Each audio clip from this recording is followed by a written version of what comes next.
And as Netanyahu presses forward with an increased ground offensive inside of the Gaza Strip, reports suggest Trump is frustrated with the war and wants Israel to wrap it up. Joining us now to discuss is former Israeli ambassador Yoram Ettinger, who served as congressional affairs liaison in the Israeli embassy in Washington and is a leading expert on U.S. Israel relations and the Middle East. Thanks so much for joining us today.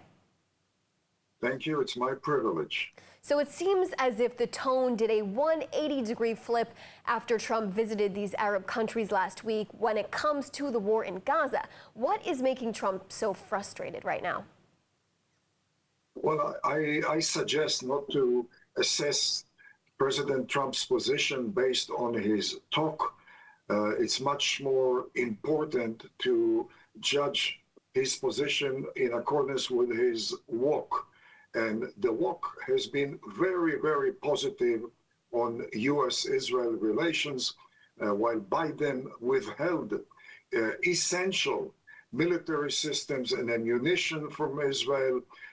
President Trump has provided these items.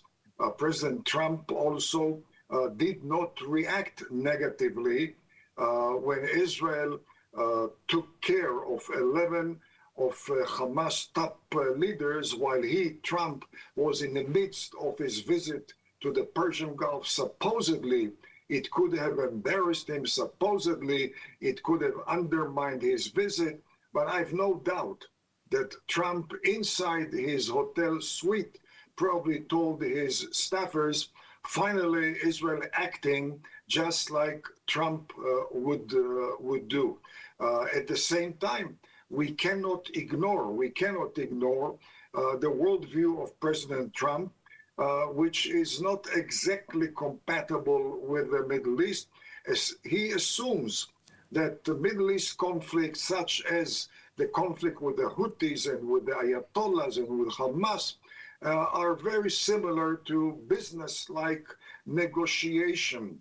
And while money talks in the West when it comes to business negotiations, it's ideology that walks when it comes to the Middle East, and negotiation that President Trump is eager to conduct with the Ayatollahs are perceived by him to be a step towards reconciliation, but that the Ayatollahs view it as a step which is designed to bolster their capabilities and get ready for another assault on the so-called infidel West, the great American Satan and the infidel Jew. And last and not least, we have seen President Trump being very much impressed with a Syrian leader, with a Qatari leader. And again, we should be very careful not to assume that you can approach the Middle East through Western lenses. The West welcomed Khomeini back in 1978-79, supposedly as a leader who wants human rights for the Iranian people, a leader who is anti-communist and therefore would be very pro-US.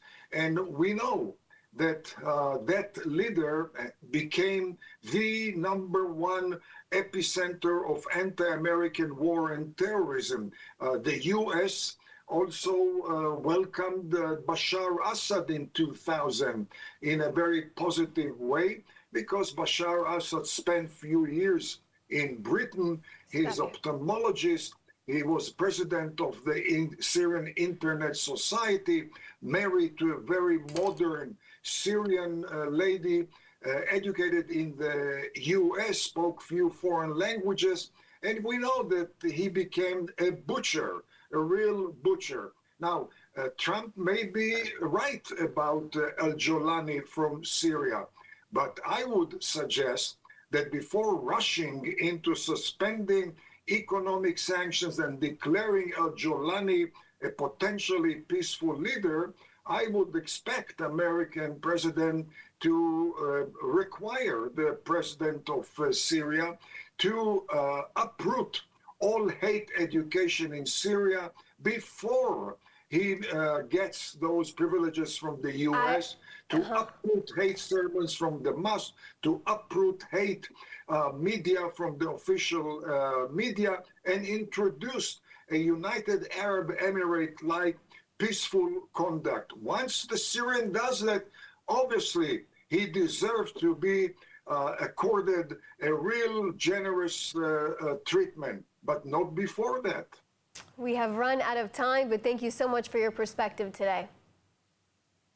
Thank you.